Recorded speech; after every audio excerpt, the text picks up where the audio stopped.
महाभारत का सबसे चालाक पात्र शकुनी मामा की अनसुनी कहानी। महाभारत को अगर केवल युद्ध की गाथा समझा जाए तो यह अधूरी कहानी होगी, क्योंकि इस महायुद्ध के बीज तलवारों से नहीं, शकुनी मामा की बुद्धि और पासों से बोए गए थे।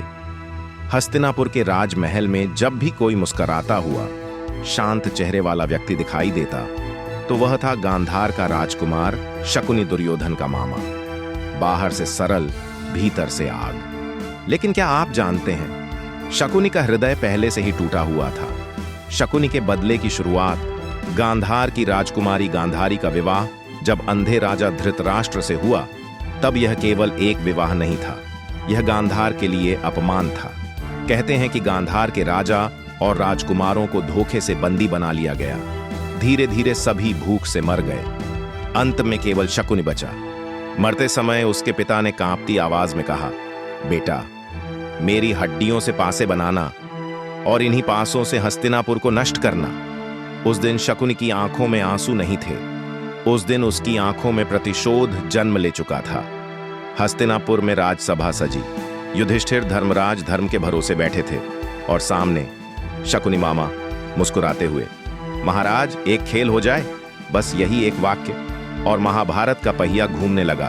पासे गिरते, युधिष्ठिर हारते, राज्य गया, भाई गए और अंत में द्रौपदी। शकुनी मामा हर बार मुस्कुराते थे, क्योंकि यह खेल नहीं था, यह उनके पिता की आत्मा का बदला था।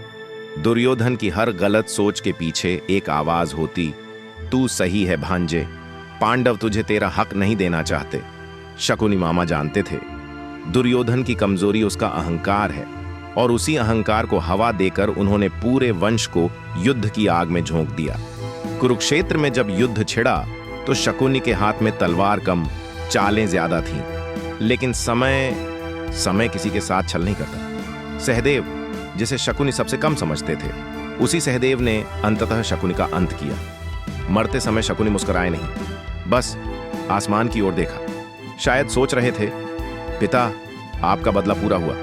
शकुनी मामा राक्षस नहीं थे, वह एक टूटा हुआ पुत्र, एक अपमानित भाई और एक जलता हुआ प्रतिशोध थे। महाभारत हमें यही सिखाता है, जब बुद्धि के साथ बदले की भावना जुड़ जाए तो विनाश निश्चित होता है।